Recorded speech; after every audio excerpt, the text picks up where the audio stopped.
A Tagamanent, un poble fins ara idíl·lic, ens mostra la pitjor cara de les ocupacions a causa dels experiments woke. Un propietari es troba entre la vida i la mort, uns ocupes l'han intentat assassinar. Analitzem com hem arribat a aquest punt a Catalunya. Posem nom i cognom als còmplices d'aquesta autèntica vergonya. I no només això, perquè el cas de Tagamanent ens ha aixecat un entramat de xarxes operat dins de Catalunya que ens demostren, un cop més, que som el paradís europeu de la criminalitat i al final veuràs que fins i tot la CUP sembla que ha obert els ulls. Però abans de començar, què diu la llei? Doncs la llei 18/2007 del dret a l'habitatge diu que els propietaris tenen dret a recuperar la seva propietat, però les normatives actuals, emparades sota la llei 24/2015, sovint protegeixen més els ocupes, especialment si són considerats vulnerables. I és que, de facto, qualsevol juguesca que un ocupa realitzi, com deixar roba de nen a dins del pis o fer-se vulnerable en el moment de la presència policial a l'immoble, és una garantia suficient de pèrdua del dret a la propietat privada per part del legítim propietari. I és que els propietaris, per exemple, estan obligats a oferir un lloguer social abans de desnonar, però aquesta mesura, impulsada per figures com Ada Colau, la qual el sistema woke va ajudar a pujar per garantir el seu domini cultural, deixa els propietaris partits en desavantatge, sense recursos per lluitar contra ocupacions il·legals. I és que ha estat precisament aquesta laxitud legal i el relat venut pels mitjans subvencionats i partits els que han creat un caldo de cultiu per al cas que us expliquem ara a continuació. Però, tot i haver de reclamar solucions immediates, és important posar noms i cognoms als responsables directes perquè aquesta ha estat la seva irresponsabilitat la que han portat a un propietari a debatre's entre la vida i la mort. Però anem a pams. Per exemple, Ada Colau, exalcaldessa de Barcelona i una de les impulsores de la plataforma Afectats per la Hipoteca, la PAC, ha defensat durant anys polítiques que, sota el pretext de protegir els vulnerables, han obert la porta de bat a bat a l'ocupació il·legal. Però què és la PAC? La PAC és aquesta organització creada el 2009 que va néixer per lluitar contra els desnonaments. Però algunes de les seves accions, com la campanya, per exemple, Obra Social, promou obertament l'ocupació d'habitatges buits i han estat polèmicament controvertides.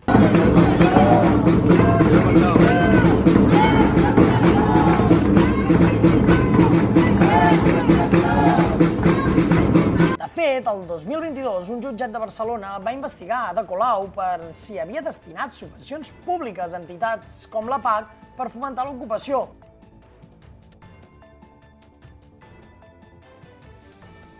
Un fet que en el seu moment, i avui en dia, encara molts considerem un escàndol absolut. I ara et demano que et subscriguis al canal si tu també consideres que Ada Colau no pot tornar a l'activitat política en actiu. Per què? Posem dades. Per exemple, l'any 2024 hi va haver 6.265 ocupacions consumades i més de 2.055 intents.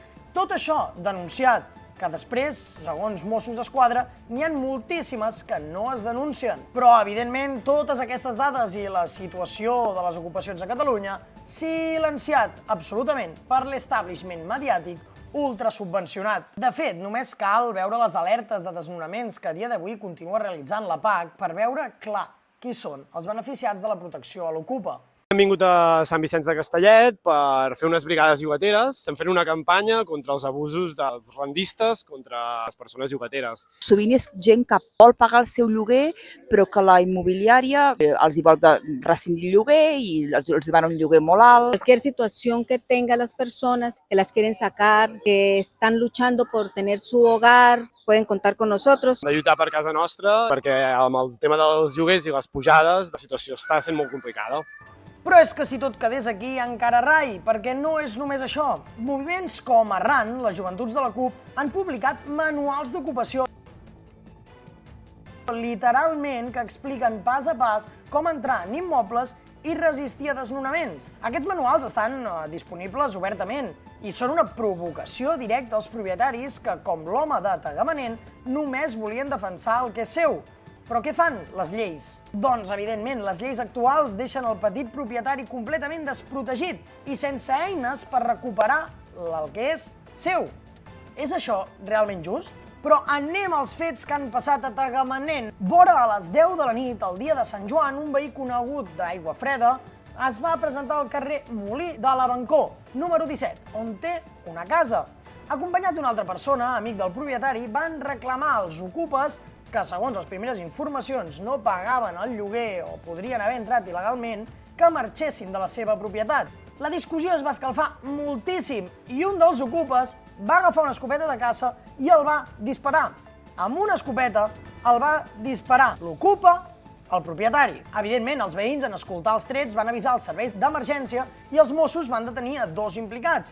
Però la cosa no acaba aquí, que ja és prou greu. Els Mossos d'Esquadra han descobert el que és un autèntic desastre per Catalunya. Sí, arran d'aquestes 2 detencions han descobert una cosa que t'explico en un moment, però abans de fer-ho et vull demanar a qui hem d'assenyalar. Els polítics, a les lleis o els moviments socials que han alimentat tota aquesta situació?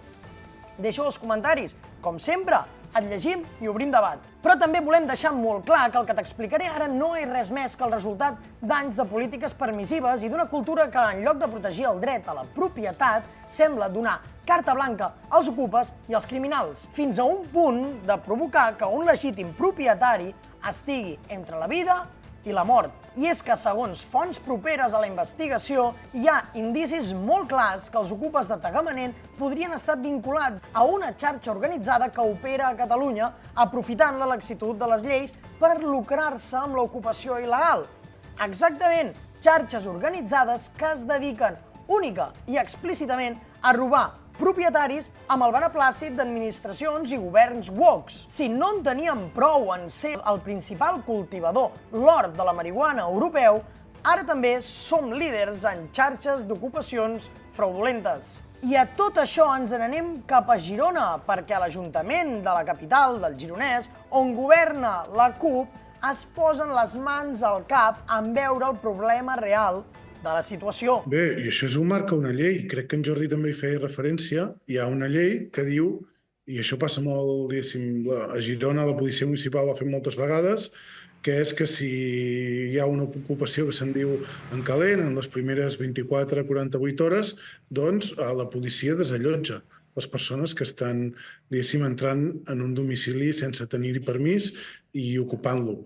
Ara bé, quan aquesta ocupació, diguéssim, té més dies, doncs la policia el que fa, seguint el que diu la llei, torno a dir-ho, i el que el protocol marcat per als Mossos d'Esquadra, doncs no els pot desallotjar. És fins que no hi hagi un ordre judicial, que en aquest cas doncs, és el que el mateix Jordi he pogut sentir que deia, que esperaven que pogués ser aviat, després de les peticions que han fet en el mateix jutjat. Hem demanat un informe detallat, evidentment, a la comandància de la Policia Municipal, de com van anar els fets, amb l'atestat, amb tot un seguit d'explicacions.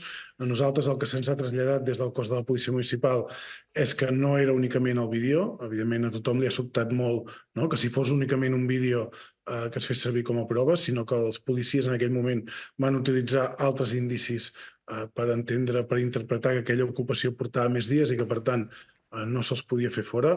En tot cas, nosaltres el que volem és esclarir bé el cas, saber si es va fer tot correctament o no, com expliquen les persones afectades. Si és que no, doncs, evidentment, mirarem què hi podem fer i també les mateixes persones afectades poden presentar les seves reclamacions, denúncies, el que creguin convenient.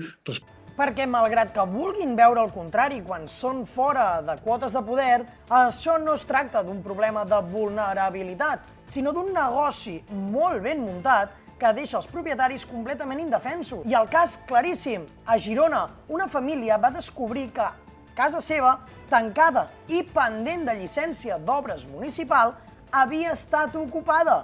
Però és que no t'ho perdis, van intentar defensar la seva propietat, van trucar a la policia i en personar-se la policia al lloc van fer fora els propietaris i van deixar entrar els ocupes. Però en aquest cas el govern cupaire ho va solucionar molt ràpid, perquè evidentment que quan governes les coses es veuen molt diferent. Els manuals d'ocupació van quedar en paper mullat. I és que els ocupes continuen empadronant-se fraudulentment a molts municipis. I t'ho explico en aquest vídeo que et surt a la pantalla. I ja ho saps, per les notícies al dia a dia, com sempre, a xcatalunya.cat. Fins aquí i fins aviat.